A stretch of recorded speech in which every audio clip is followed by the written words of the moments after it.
Hi guys, कैसे हो आप सब। मैं हर्षदीप कथुरिया आप सबका वेलकम कर रहा हूं हमारे इस यूसी लाइव की यूट्यूब चैनल पे और आशा कर रहा हूं आप सब बहुत अच्छे बहुत बढ़िया हैं।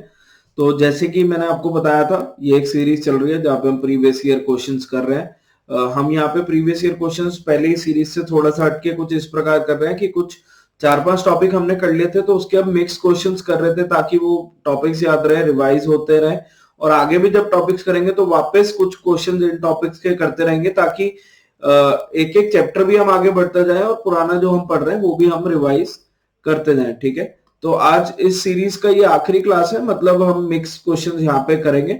नेक्स्ट क्लास में मैं आपको साइलॉजिज्म का पूरा एक ओवरव्यू देके उसके प्रैक्टिस क्वेश्चंस कराऊंगा और हम वहां से आगे आप फर्दर कनेक्टेड रह सकते हो, है ना।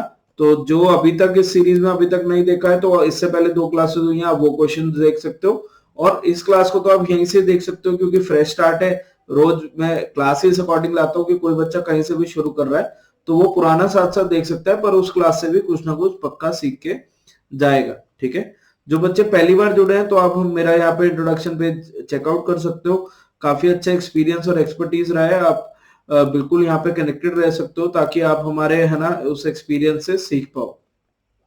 अभी तक अगर आपने फॉलो नहीं किया है या ऐप डाउनलोड नहीं करी है तो डिस्क्रिप्शन में आपको सारी डिटेल्स मिल जाएंगी।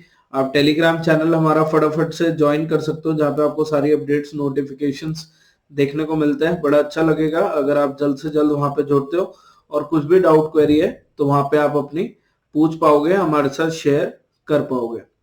ठीक है, क्वेश्चन नंबर 32 मैंने होमवर्क में दिया था क्योंकि ऐसा हमने सिमिलर क्वेश्चन किया था पिछली क्लास में, तो एक बार फटाफट से इसका ओवरव्यू लेते हैं और फिर हम डिस्कस कर लेंगे। ठीक है ना, मतलब जो भी डाउट है वो डिस्कस कर लेंगे।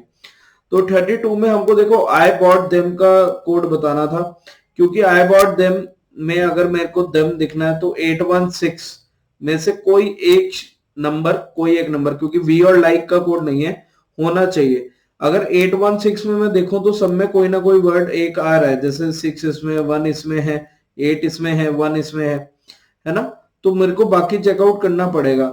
अगर मैं ऊपर देखता हूँ वी बॉट चॉकलेट्स, अब वी बॉट चॉकलेट्स और वी लाइक देम में दोनों में वी कॉमन है ना। कल मैंने पूरा लिख के बताया था बट मैंने कहा था जब आप प्रैक्टिस करेंगे तो वैसे नहीं करना। वी अगर कॉमन है मेरे बच्चे तो पहले तो मैं देम से सर्कल हटा देता हूं ताकि आपको कंफ्यूजन ना हो। ठीक है, वी अगर कॉमन था तो कोड वर्ड कौन सा कॉमन हो रहा है, 1। तो वी का कोड क्योंकि 1 आ गया तो 1 तो आंसर नहीं हो सकता, और अगर 1 आंसर नहीं हो सकता तो ये ऑप्शन भी कैंसिल और हमारा ये ऑप्शन भी कैंसिल हो जाता है। ठीक है, अब अगर 1 आंसर नहीं था तो बॉट चॉकलेट्स है, यानी 5 और 3 में से कोई एक करेक्ट होगा, है ना। 5 और 3 में से कोई एक करेक्ट होगा। तो 5 यहाँ पे है, 3 यहाँ पे है। अपने को ये चेक करना है कि हमारा फाइनल वर्ड क्या होगा। क्यों? क्योंकि देखो 9 दोनों में कॉमन है, 9 दोनों में कॉमन है तो ये कहीं ना कहीं हमें एक कॉमन आइडिया दे देता है कि क्या ये वर्ड होने वाला है ना, क्या ये वर्ड हो सकता है। अगर यहाँ पे लिखा हुआ है आई लाइक चॉकलेट्स तो आप ये चेक करोगे कि चॉकलेट वर्ड इधर और इधर अगर कॉमन है ना, और कोड कौन सा कॉमन है दोनों में, 5। तो चॉकलेट का कोड 5 हो गया, बट हमको चॉकलेट वर्ड तो नहीं चाहिए था तो 5 हमारे आंसर में नहीं होना चाहिए। तो अगेन इससे हम मार्क कर पाएंगे कि हमारा आंसर और करेक्ट आंसर ए ऑप्शन है। ठीक है जी, समझ में आ गया। तो आप इसको ऐसे क्वेश्चंस को जल्दी जल्दी कर सकते हो। 33rd क्वेश्चन भी मैंने होमवर्क में दिया था, आशा कर रहा हूँ आप सबका सही रहा होगा। जहां पे क्या कह रहा है कि m is the brother of n, n is the brother of p, q is the father of m। तो q अगर m का फादर है, m n का भाई है, n p का भाई है, तो बेसिकली इन सबके फादर है। इन सब के ऊपर आधारित आपको बताना है कि कौन सा, है ना, कौन सा निश्चित रूप से सही नहीं हो सकता। Can not be definitely true, can not, ठीक है, नहीं, इस चीज का ध्यान रखना। P is the brother of M, तो यही आंसर हो गया। सॉरी, क्यों? क्योंकि P का जेंडर तो हमको पता ही नहीं। P N जो है P का भाई था, पर P तो उनकी बहन भी हो सकती है, उनका भाई भी हो सकता है, तो यही ऑड वन हो गया क्योंकि हमें P का जेंडर ही नहीं पता। अगर आपको डाउट हो रहा है तो अगले चेक कर लो। M is the brother of P, तो ये तो पक्का सही है, तो ये आंसर नहीं हो सकता क्योंकि हमें कैन नॉट बताना है कौन सा नहीं हो सकता। N is the son of Q, ये भी पक्का सही है। और एन एम का भाई है, क्योंकि वो पी का भाई था तो जेंडर पता लग गया कि पुरुष है, तो उससे हमको ये चीजें कंफर्म हो गई। तो ए ऑप्शन हमारा यहाँ पे अलग आ जाएगा और वो सही होगा। ठीक है। क्वेश्चन नंबर 34 जो कि एक CHSL का सवाल है, और वो क्या कह रहा है, माला एंड लाली आर सिस्टर्स। माला और लाली है ना, अरे मैंने मेल बना दिया। ये अंडो बेस पे से वर्क नहीं करता, मेरे को यहाँ पे जाके इरेज करना पड़ता है। इसका भी कोई सोल्यूशन देखते हैं। ठीक है, ये दोनों बहनें हैं। Mahesh is the father of Dev. Dev अभी हमें नहीं पता। Gargi is the mother of Mala and Dev. अब देखो गार्गी जो है वो मदर है किसकी, माला और देव की, तो यानी देव इनका यहाँ पे जो भी है इनका मतलब गार्गी का बेटा हो गया, और माला और लाली का भाई हो जाएगा या बहन हो जाएगी, वो अकॉर्डिंगली हम देखते हैं। Mahesh is the father. अब महेश फादर है देव का, तो महेश और गार्गी मतलब एक कपल आ गए, है ना, जिसमें ये सिचुएशन हमको गिवन थी कि ये कनेक्टेड है। हाउ इज महेश फादर, अगर महेश के कोई फादर हो, ठीक है, वो लाली से कैसे रिलेट करेंगे, तो लाली के पापा है नहीं, लाली के पापा तो कौन हुए, पापा के पापा इज ग्रैंडफादर। ग्रैंडफादर मैटरनल भी हो सकता है, पैटर्नल भी हो सकता है, पर हम उनको क्या कहते हैं, दादाजी कहते हैं। और फादर साइड से हैं तो पैटर्नल बोलेंगे, तो हमारा यहाँ पे करेक्ट आंसर हो जाएगा दादा। ध्यान रखना ग्रैंडफादर में डी ऑप्शन भी है, जल्दबाजी में डी ऑप्शन मत मार्क कर देना, क्योंकि हमारे फादर के फादर हैं तो वो हमारे पैटर्नल ग्रैंडफादर होंगे, और इसी से ये हमारा सवाल भी सही बन जाएगा। ठीक है जी, चले आगे। चलिए 35th। ठीक है, 35th क्वेश्चन में क्या कह रहा है, दीप्ति अपने दोस्त को क्या कहती है, that girl playing with the dog. जो एक वो पर्सन है जो कुत्ते के साथ खेल रही है, जो वो लड़की है, वो कौन है। ठीक है ना, तो प्लेइंग विद द डॉग किसी एक लड़की के बारे में बता रहा है। पहले हम डायरेक्ट करेंगे, फिर हम इसका चार्ट बना के चेक करेंगे जैसे हर बार करते हैं। Younger of the two sister of the son of my mother's husband, तो कैसे शुरू करना है, पीछे से शुरू करना है। Son of my mother's husband, मेरे मम्मी के पति, मेरे मम्मी के पति मतलब मेरे पिताजी। अगर मैं बात कर रहा हूं मेरी मदर के हस्बैंड यानी मेरे पिताजी। सन ऑफ माई उनका बेटा, अब या तो मैं वो खुद हो सकता हूं, पर ये दीप्ति बोल रही है, दीप्ति एक लड़की का नाम है, तो उनका बेटा यानी मेरा भाई, है ना। और वो जो लड़की है, क्योंकि दीप्ति बोल रही है कि मेरा भाई जो है वो क्या है, उसकी दो बहनें थी, उसमें से यंग वाली जो छोटी वाली है वो खेल रही है, यानी मैं अपने भाई के बारे में बता रहा हूँ, इसकी दो बहनें थी, तो यानी एक तो मैं दीप्ति और एक और जो पर्सन है वो वहां पे खेल रही है। और इसी से हमारा आंसर आ गया कि how is the girl playing with the dog related to Deepti, तो क्योंकि दीप्ति की वो बहन होगी, क्योंकि उसके भाई से रिलेट कर दिया कि दो बहनें, एक बहन खेल रही है, एक बहन उसके बारे में बता रही है, तो सिस्टर आपका करेक्ट आंसर हो जाएगा। ठीक है, तो आप इसको ओरली ऐसे ही बना सकते हो कि, है ना, अगेन माँ के पति का बेटा, या तो मैं आता हूं अगर मैं लड़का हूं, अगर मैं फीमेल हूं तो वो मेरा भाई हुआ और उसकी दो बहनें हैं, एक बात कर रही है एक सामने खेल रही है। ठीक है, अगर आप चार्ट से बनाने का देख रहे हो तो अगेन आपको कैसे करना है, माय मदर्स, अगर मैं दीप्ति हूं, ठीक है, मेरी मदर के हस्बैंड, पूरा एक रिलेशन बना लो ना, ये मेरी मदर, ये मेरे, ठीक है। अब ऐसे पूरा लिखना है तो बहुत टाइम वेस्ट होता है। ठीक है, मदर्स हस्बैंड, तो बेसिकली वही हो गया, इनका सन, तो ये मेरा भाई हो गया, और इसकी दो बहनें हैं, एक मैं और एक ये गर्ल जिसकी बात हो रही है, तो दीप्ति के लिए एक गर्ल या वो गर्ल दीप्ति के लिए क्या लगेंगी, सिस्टर होंगी, और ये आपका करेक्ट आंसर भी हो जाएगा। और सिंपली इतना ही हमको यहाँ पे करना था। ठीक है जी, चलें आगे, कोई दिक्कत कोई परेशानी तो नहीं। चलो क्वेश्चन नंबर 36, कोडिंग का ये सवाल है ना, ब्लड रिलेशन में जो कोडेड रिलेशन होते हैं, तो आपको क्या बताना है, एक तो देखो रिलेशन में सारी की सारी फीमेल्स ही गिवन है, तो हमको पूरा ट्राई ही करना पड़ेगा। और यहाँ पे ट्राई में क्या गिवन है, P exclamation H plus Q percent M plus T percent K exclamation J. तो अगर P एक्सक्लेमेशन H वो यूज कर रहा है, यानी P is the brother of H, कुछ ऐसे हो जाएगा, एक बार चेक कर लो।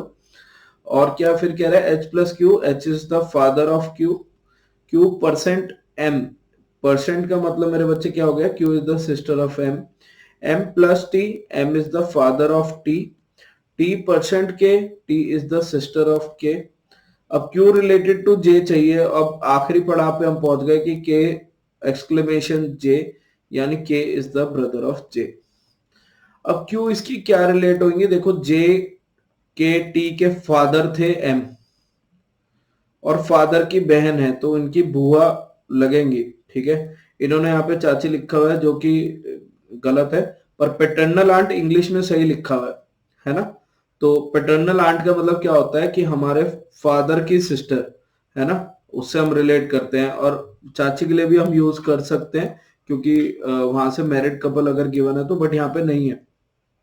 तो हमारे यहाँ पे करेक्ट आंसर हो जाएगा पेटर्नल आंट, या हम कह सकते हैं हमारे फादर की सिस्टर, ठीक है। तो जो बुआ जी हम वैसे बुलाते हैं। तो 36 का करेक्ट आंसर ए ऑप्शन होगा। आप सिंपली उसको मार्क डाउन कर सकते हो बिना किसी प्रॉब्लम के। ठीक है जी, क्लियर है जी। चले आगे। आई होप कोई दिक्कत परेशानी वाली बात नहीं है, ठीक है ना। चलो क्वेश्चन नंबर 37 में ऑड वन आउट बताना है। तो पहले तो ये मैं एक बार लिख देता हूँ कि क्लासिफिकेशन का सवाल है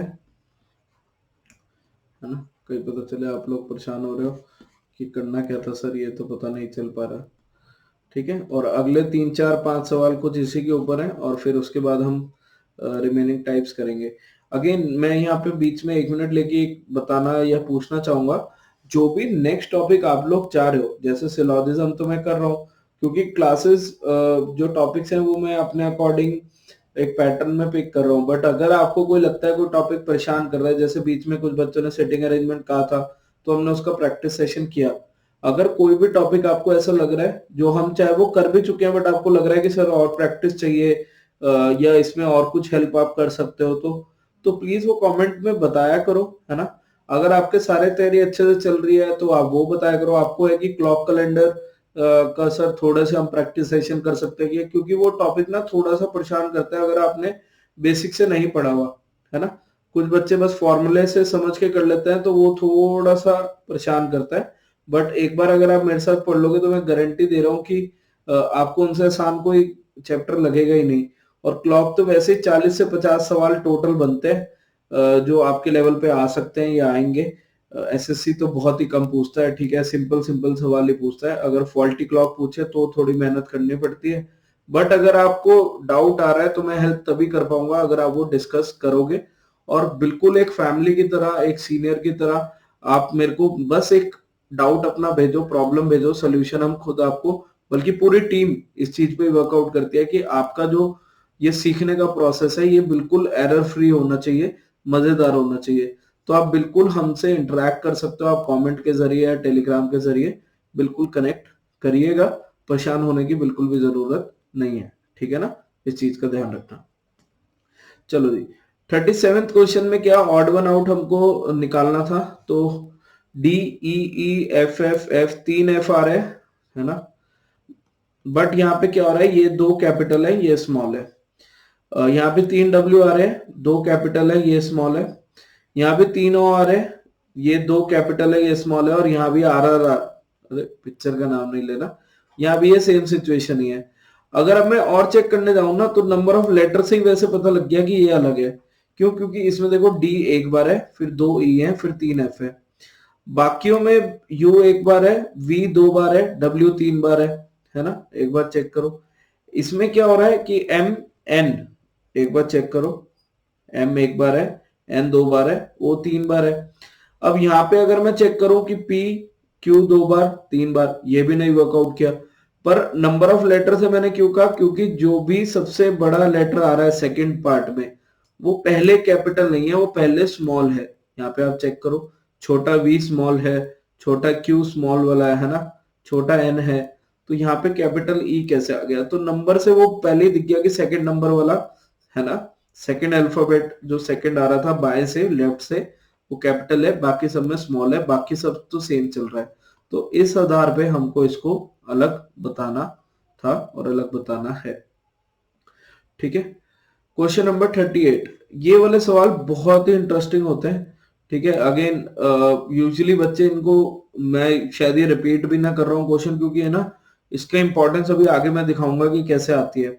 कई बार हम ये सोचने लगते हैं इसमें कुछ मीनिंगफुल वर्ड बन रहा है, एक नहीं बन रहा, तो उसके अकॉर्डिंग मार्क कर दें। कई बार क्या होता है ये वर्ड ना जंबल अप होता है, आपको सोचना पड़ेगा कि कुछ बन तो नहीं रहा, और वो जरूरी नहीं है ऊपर ऐसा क्वेश्चन में लिखे गए। ये बात मैंने क्लासिफिकेशन चैप्टर में भी बोली थी। तो मेक श्योर करना कि अगर कोई वर्ड ऐसे लग रहे हैं कि आपको बनाए जा सकते हैं या दिख रहे हैं कि बन सकते हैं, तो एक बार उसको ना अच्छे से ट्राई आउट कर लेना कि कुछ और तो नहीं हो रहा। अब यहाँ पे सिचुएशन ऐसी हो रही है ना कि इन सब में तो वॉवल्स नजर आते हैं, जैसे यू ए आई, इसमें 3 वॉवल्स हैं। ए ई ओ, इसमें भी 3 वॉवल है, ठीक है। पर इसमें जो वॉवल थे वो कॉन्जिक्यूटिव है कि ए ई आई ओ यू, एक बार चेक करो, और उसके साथ चल रहा है, ठीक है। इसमें आई ओ यू, इसमें भी 3 कॉन्जिक्यूटिव है। इसमें ए ई आई नहीं है, ओ है, पर 3 वॉवल्स है। इसमें आप चेक करोगे तो इसमें तो वॉवल ही बस 2 रह गए, तो थर्ड है ही नहीं। कई बार ऐसा हो सकता है थर्ड हो सकता है पर वो ऑर्डर में ही नहीं है ना, तो फिर हम सी की तरफ जाते। बट क्योंकि यहाँ पे वॉवल ही 2 हैं, तीसरा वॉवल ही नहीं है, तो इस चक्कर में हमें इसको ऑड वन आउट कहना पड़ेगा, बताना पड़ेगा, और ये हमारा आंसर यहाँ पे बन जाएगा, ठीक है। आई होप आपको ये बात समझ में आई हो। क्वेश्चन नंबर 39 क्वेश्चन में क्या हो रहा है कि देखो 42, 72, 20, 42, तो ये ना बड़े इंटरेस्टिंग नंबर्स हैं। इनको देखने का नजरिया बहुत अलग अलग तरीके से हो सकता है। फॉर एग्जाम्पल मैं 2042 की बात करूं, अब देखो आप इसको ऐसे भी देख सकते हो कि 4 into 5 और 6 into 7, है ना, ऐसे देख सकते हो। कोई बच्चे कहेंगे नहीं सर हमने तो ऐसे देखा 4² + 4, 6² + 6। अब कोई ऐसे भी कह सकता है नहीं सर हमने ऐसे देखा, वो तरीके सारे सेम है ना, 7² - 7। तो सब कुछ फ्लो में हो रहा है अभी तक। तो आप 56, 63 को चेक करो, उसको भी ऐसे लिख सकते हैं 7 into 8 और 8 into 9, या मैं लिख दूं 7² + 7, 8² नहीं 7² + 7, और इसको स्क्वायर में किससे रिलेट कर सकते हैं?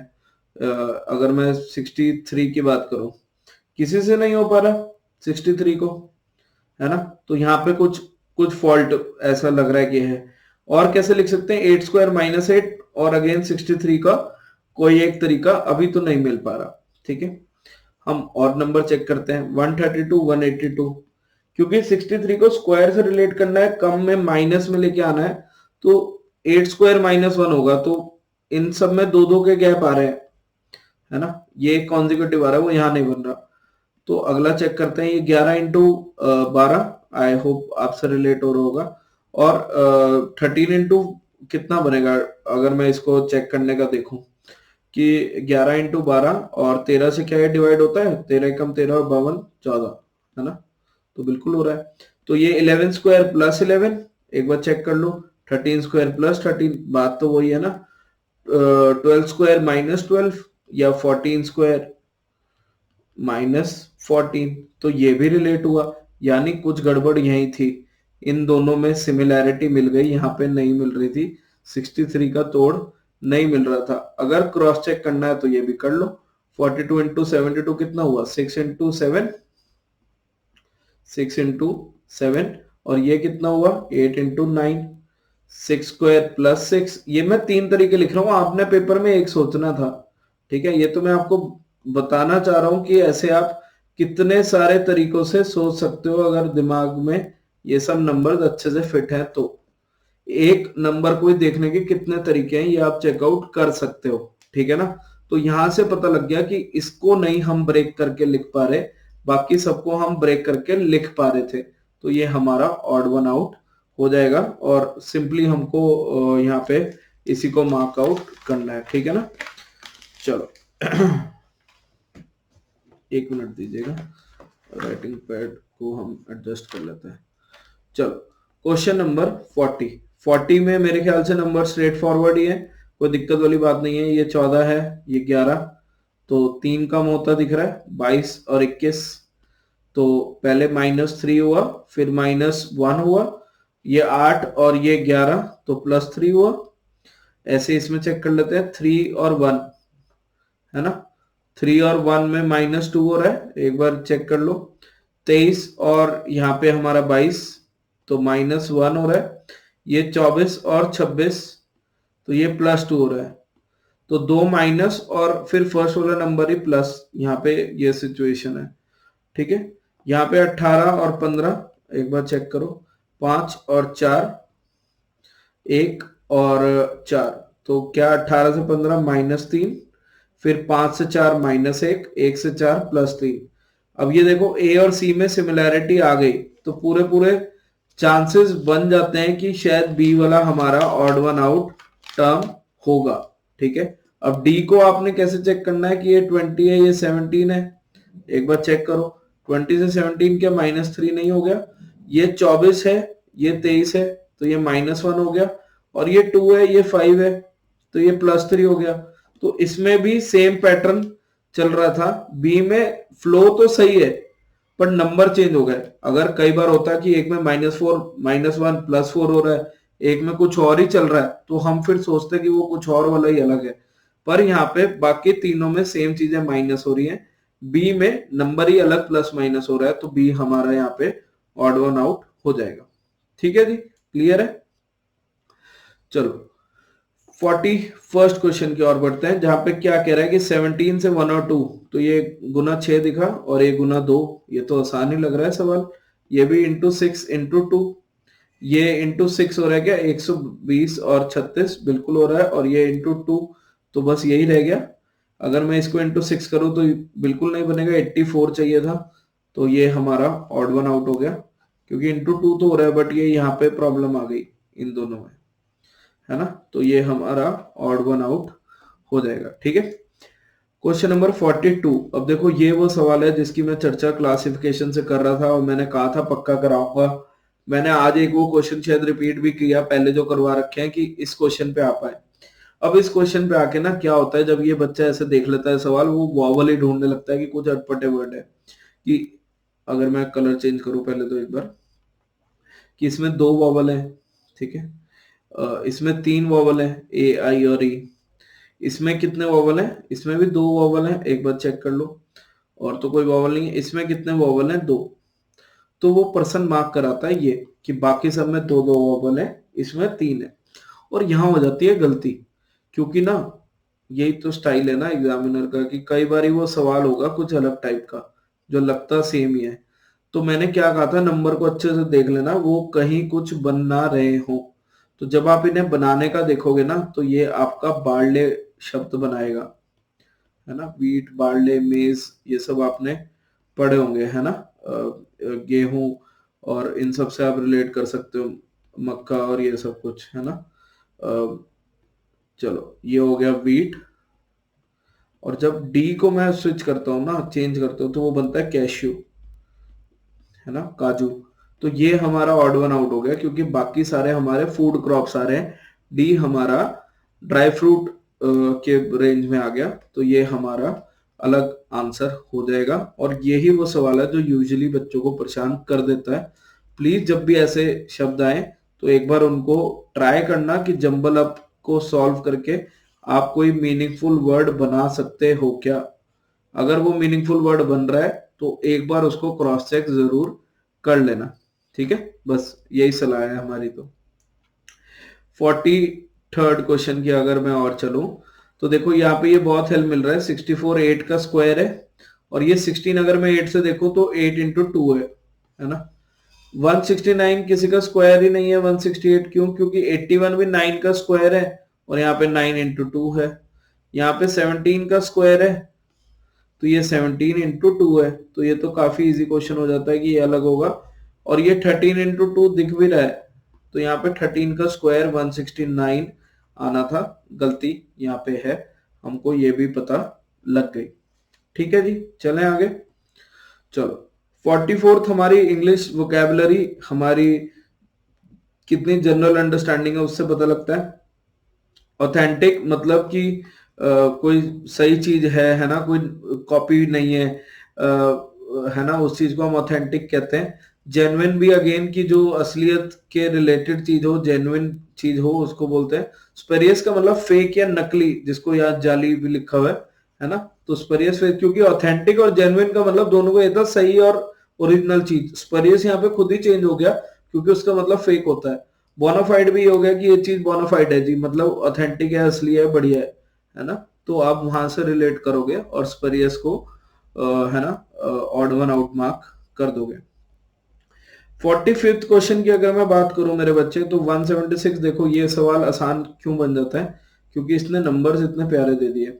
160 से मुझे 16 दिखाई दिया, और अगर 178 को मैं देखूं तो ये भी 16 से डिवाइड होता है 1 और 18 नहीं हो पाया ना।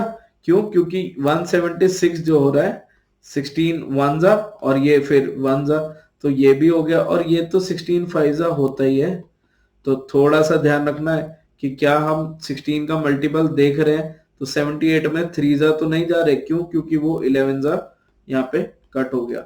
इसका मैं सिंपल वे ये भी कह सकता था कि मैंने डिविजिबिलिटी बाय 4 पहले ही चेक कर ली, क्योंकि 160 से 16 दिखा, 16 से मुझे 4 दिखा था, और 78 मुझे देखते ही डाउट हो गया था कि बन ही नहीं रहा, क्योंकि बाकी सारे 4 से डिविजिबल हो रहे हैं। तो मैं अपनी डिविजिबिलिटी 4 से भी और 16 से, आइदर वे आप कह सकते हो, चेक कर सकते हो, और वो एक तंदुरुस्त रीजन है इसमें ऑड वन आउट मार्क करने का।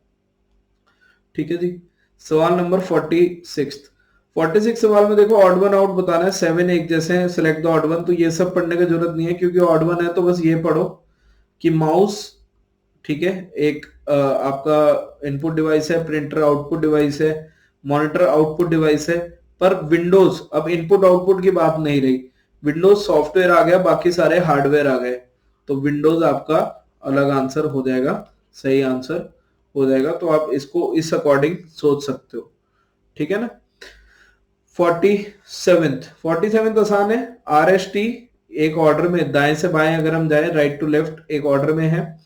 अगर मैं ये चेक करूं WXY, तो ये एक ऑर्डर में है। LMN ये एक ऑर्डर में है, ये एक ऑर्डर में नहीं है। अगर इनको ऑर्डर में लगाना था तो ये FGH कुछ इस प्रकार आते, तो ये हमारे यहाँ पे ऑड वन आउट पेयर हो जाएंगे, जो कि मेल यहाँ पे बिल्कुल भी नहीं खा रहे, तो हमारे लिए ऑड वन आउट का काम करेंगे। ठीक है जी। क्वेश्चन नंबर 48 सीरीज का सवाल है, जहां पे क्या लिखा हुआ है 13 से 16, तो ये चेक करो 3 का डिफरेंस है क्या।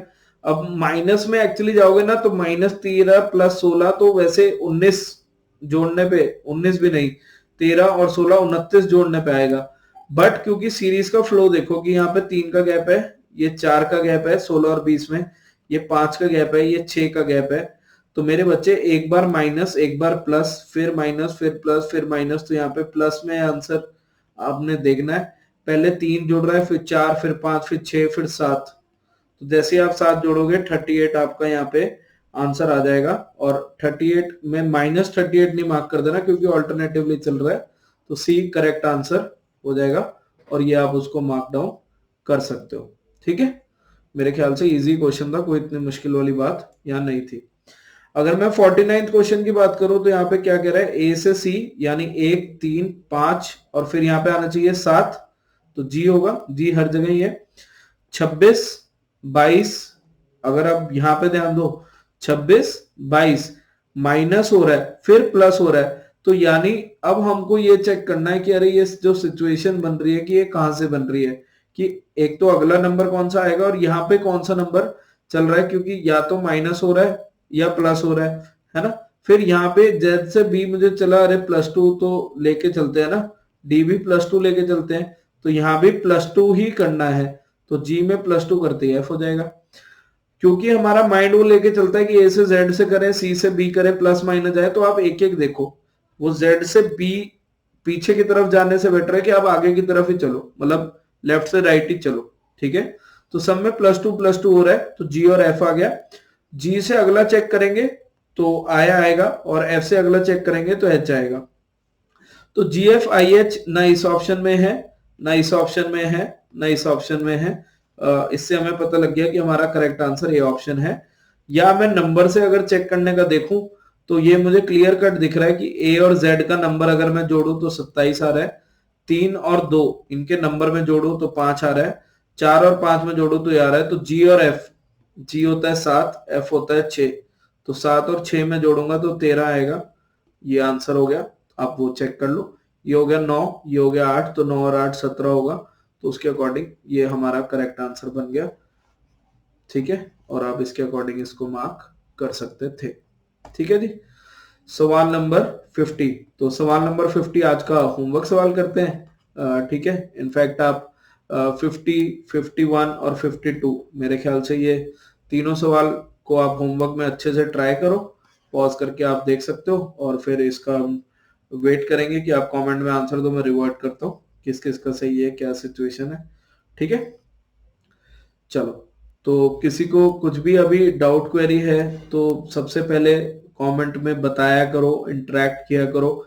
बार बार यही बात कह रहा हूं कि जितना आप इंटरेक्ट करोगे ना, उतना ही हम बेटर आपकी प्रॉब्लम समझ पाएंगे और जल्दी सोल्यूशन दे पाएंगे। ठीक है, तो कुछ भी दिक्कत हो कनेक्ट कर लेना। सेशन अच्छा लग रहा है तो प्लीज लाइक जरूर करना, अपने दोस्तों को बताना जरूर, एंड हद से ज्यादा आप अपने यूज में लेना। ठीक है ना, और कुछ भी दिक्कत हो तो पूरी टीम आपके साथ हमेशा ही है। तो आज की क्लास में इतना ही करते हैं। अपना ध्यान रखो, मुस्कुराते रहो। Bye bye.